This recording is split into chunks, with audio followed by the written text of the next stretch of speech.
Salut Radio Campus, salut The Cinéma Show, c'est Hugo David et bienvenue dans mon jardin.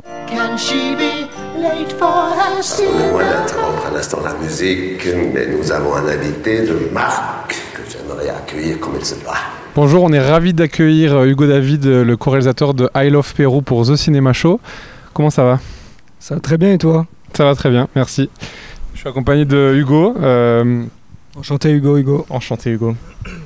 Alors première question, après le succès de l'acteur court-métrage que vous avez tourné durant Chien de la Casse et qui a été nommé au César, je voulais savoir est-ce que c'était ça qui vous avait poussé et motivé pour poursuivre dans ce concept ? Motivé non, parce que quoi qu'il arrive, je pense qu'on aurait continué de travailler ensemble, mais en tout cas ça nous a conforté dans l'idée que, parce que le court-métrage on l'a tourné sous la forme d'un faux documentaire, aussi parce que de toute manière on était sur un plateau, on n'avait qu'une caméra, on était deux, il n'y avait pas d'autres moyens possibles, donc c'était plus une contrainte formelle et le fait que de toute manière nous aussi on aimait ce genre et on avait envie de faire un faux striptease, l'émission Striptease, vous connaissez ? Voilà, c'est ça notre référence.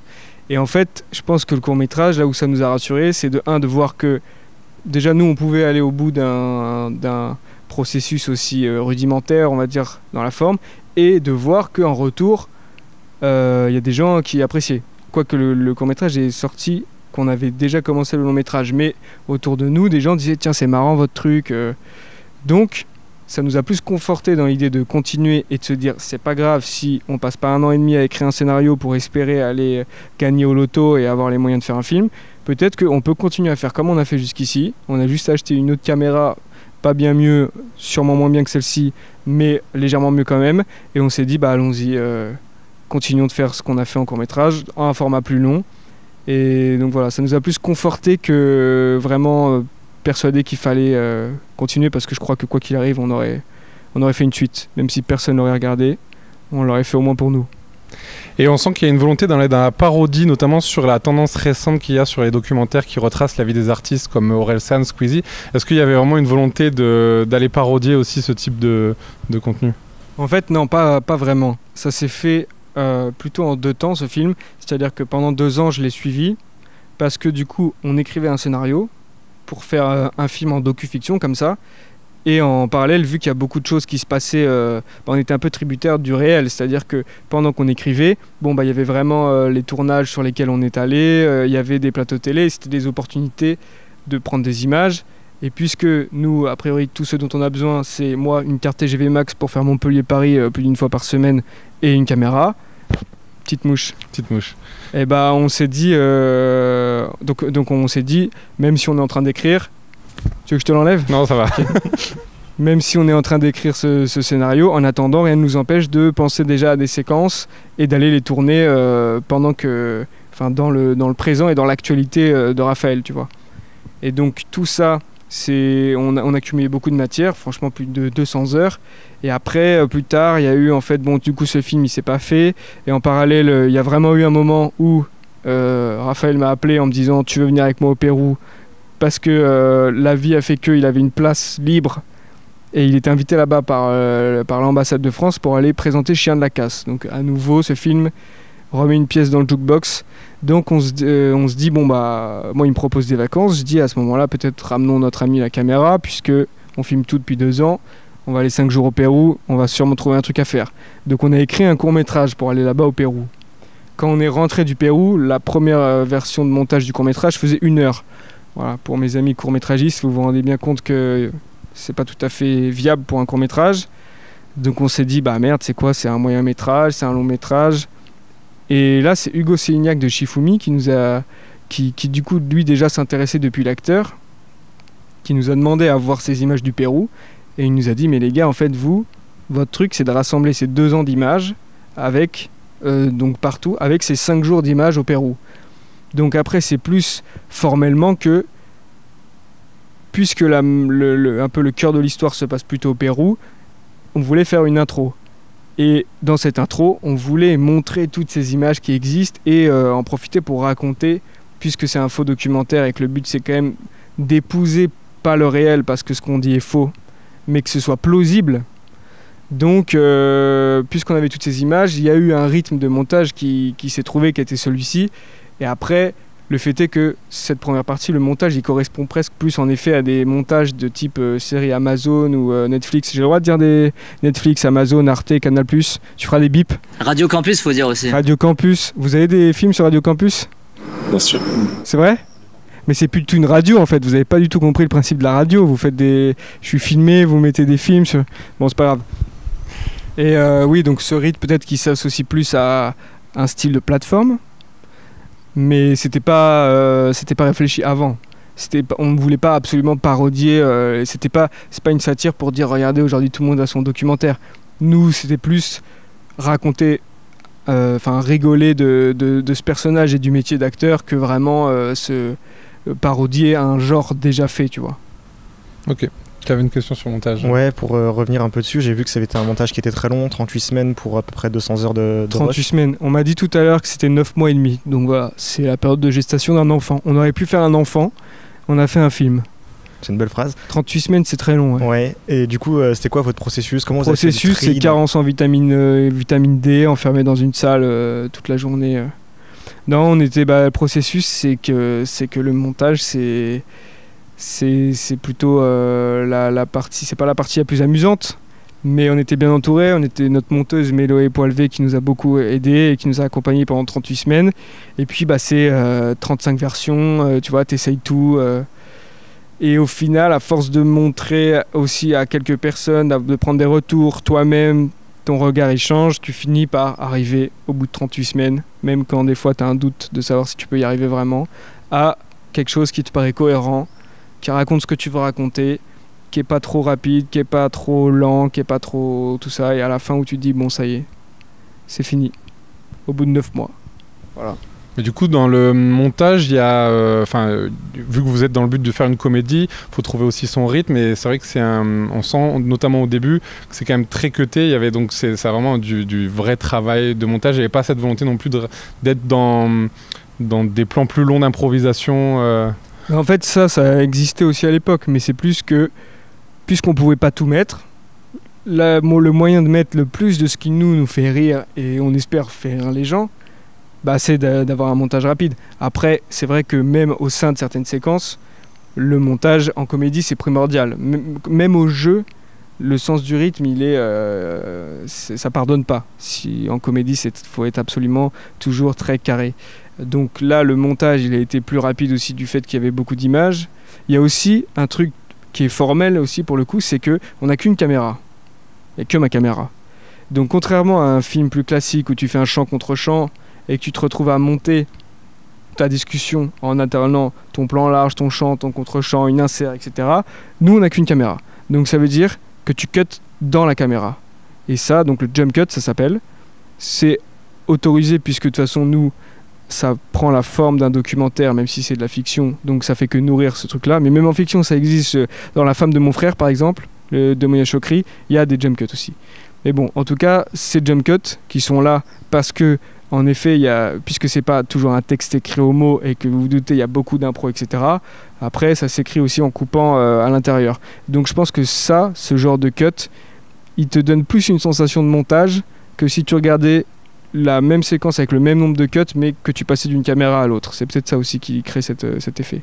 Et justement, ça me fait un point sur la place de l'improvisation. Parce que dans toutes ces composantes, je pense que ce soit en termes de jeu ou même en termes de tournage, j'imagine qu'elle était assez importante. Donc quel était votre rapport à l'improvisation par rapport à ce que vous aviez écrit, ce que vous recherchiez Déjà, la première 20 minutes du film, il y avait toujours beaucoup d'impro dans la mesure où, comme je te disais, on écrivait un scénario et en parallèle on me disait tiens, après-demain il y a ça, viens, faut qu'on trouve un truc. Donc c'était plus des pitchs que vraiment écrire des scénarios au mot près, quoi. La partie Pérou est beaucoup plus écrite et certaines même vraiment très très écrites, mais quoi qu'il arrive, la liberté qu'on a avec ce dispositif technique qui est quand même contraignant d'être que deux à plein d'égards, il permet aussi cette liberté d'un coup on peut juste nous improviser tous les deux et se faire rire, parce que le but, c'est ça aussi, nous, à mon avis, qui nous pousse, c'est faire rire l'autre, tu vois, presque des fois faire craquer l'autre. Et donc, si on veut prendre 3 heures pour un truc où il y avait 2 phrases et qu'on décide de passer 3 heures à raconter n'importe quoi, il y a de grandes chances que ce ne soit pas monté, parfois ça l'est, et c'est du bonus, quoi. C'est plus ça.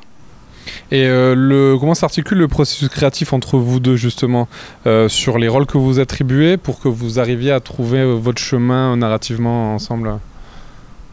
Bah déjà, les personnages, pour le coup, le personnage de Raphaël dans le film, c'est le premier qu'on définit avec ses traits, etc. Parce que c'est lui qui va créer la comédie et c'est pour lui qu'on écrit le film.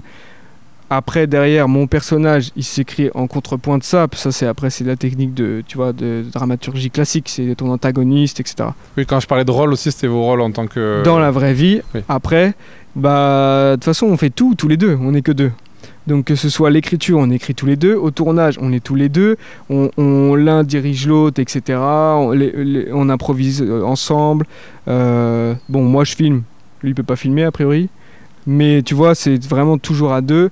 Et comme je te disais, s'il faut que ça prenne 3 heures, ça prend 3 heures. S'il faut qu'on commence à se crier dessus dans les rues de Lima parce qu'on s'embourbe et qu'on est fatigué, on finit par se crier dessus parce qu'on n'est pas d'accord, etc. On peut. Il n'y a pas 50 personnes qui attendent derrière la caméra en disant bon, quand est-ce qu'ils ont fini, j'aimerais bien rentrer chez moi. Et après, pareil, le montage, tu vois, on est tous les deux. En fait, tout est toujours à deux. Voilà. Du coup, j'aurais pu juste dire ça. C'est très bien. Tu pourras monter que ça. Voilà. Dans le film aussi, il y a un côté aussi un peu réunion du cinéma français. Vous avez ramené François Civil, Michel Hazanavicius. Comment vous leur vendez le film? En fait, que vous leur dites, on les a pas ramenés. On les a mis dans le film. Ouais. C'est pas la même chose, tu vois. En fait, déjà Raphaël, il a fait faire un truc par son agent, c'est que donc début 2023, il a fait rajouter une clause à ses contrats qui stipule que quand il est pris en tant que comédien, la production s'engage à me laisser venir 2 jours sur le plateau du dit film avec ma caméra. Après, c'est du contact humain, c'est-à-dire que lui, il y a des gens avec qui d'un coup il va créer un lien et il rigole et on se dit ah bah lui c'est un bon client, tu vas voir quand tu vas venir, et on commence même à écrire des trucs avec cette personne. Il y en a des fois qui veulent pas, mais honnêtement il n'y en a pas eu beaucoup, franchement on a eu beaucoup de chance. Et puis après, sur le moment, il y en a certains qui sont au montage, on avait 10 minutes avec eux.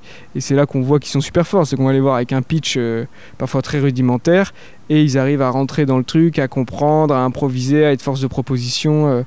Et il y en a qu'il a fallu un peu insister. François Civil par exemple, Raphaël, la veille au soir dans l'hôtel, il le tannait un peu. François il n'était pas très chaud, puisque c'était quand même de l'extérieur, c'est un peu bancal comme projet. Quand il y a juste 2 gars avec une caméra et que c'est pas très écrit, et ça c'est plutôt Raphaël qui essayait de le lancer sur des impros, et puis il a fini par se lâcher et jouer le jeu, et heureusement parce que du coup il est super drôle dans le film comme tous les gens qu'on a eu. Donc ça dépend. Après il y a des gens comme Michel qu'on attrape comme ça au débeauté, on lui pitch un truc et après pendant 1h30 il nous régale en nous faisant une masterclass de jeu, tout bénef pour nous, quoi. Et donc là c'était bien content de l'avoir coincé dans une cuisine avec une caméra, parce que donc il n'y a pas de... Ça dépend des gens, et c'est tout passé plutôt par le contact humain, tu vois, plus qu'autre chose. Oui, il n'y a pas eu des conflits, parce que je pense notamment à L'Amour Ouf, on sait que c'était tous ceux qui apparaissent à l'image, c'est parce qu'ils ont bien voulu. Oui, j'imagine. Mais il n'y a pas eu de conflit. Quand je dis conflit, même c'est au niveau du dispositif, parce que L'Amour Ouf, on sait que ça a été un tournage quand même assez dantesque, même en termes d'équipe technique. Et du coup, voilà, je voulais savoir... Après, L'Amour Ouf, tu vois, moi j'y étais un jour, mais tu sais, puis c'est pas les mêmes. L'Amour Ouf, ils doivent faire 2 minutes utiles par jour. Tu vois, tellement construire un cadre, etc. Nous, pendant qu'ils font 2 minutes utiles, on a fait 20 minutes utiles. On a tourné tout le long. On a juste une caméra, j'ai juste appuyé sur on, c'est tourné et c'est peut-être monté. Mais tu vois, par exemple, Gilles Lelouch, je pense que donc le matin, j'étais dans la loge HMC avec François, il rentre dans la loge, il me voit, je pense qu'il sait pas qui je suis. Il doit se dire c'est un journaliste de la ville d'à côté ou je sais pas quoi. Donc après on lui raconte pourquoi je suis là, etc. Puis je commence à filmer Raphaël avec François et JP Sadi qui joue une séquence.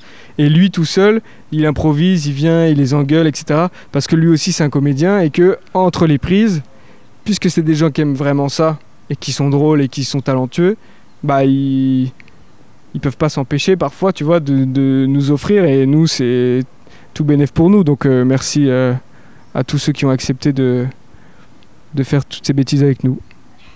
Et je voulais revenir aussi un peu sur les références que vous avez en termes de comédie, de documentaire.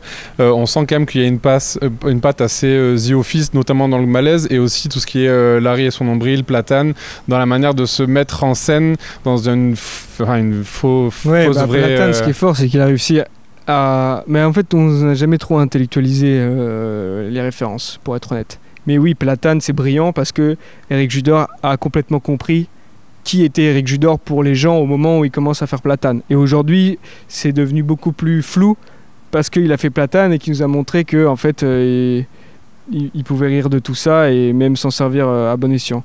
The Office, tu vois, moi je pense que c'est inconsciemment. Mais vu que j'ai dû voir 8 fois toutes les saisons, c'est vraiment...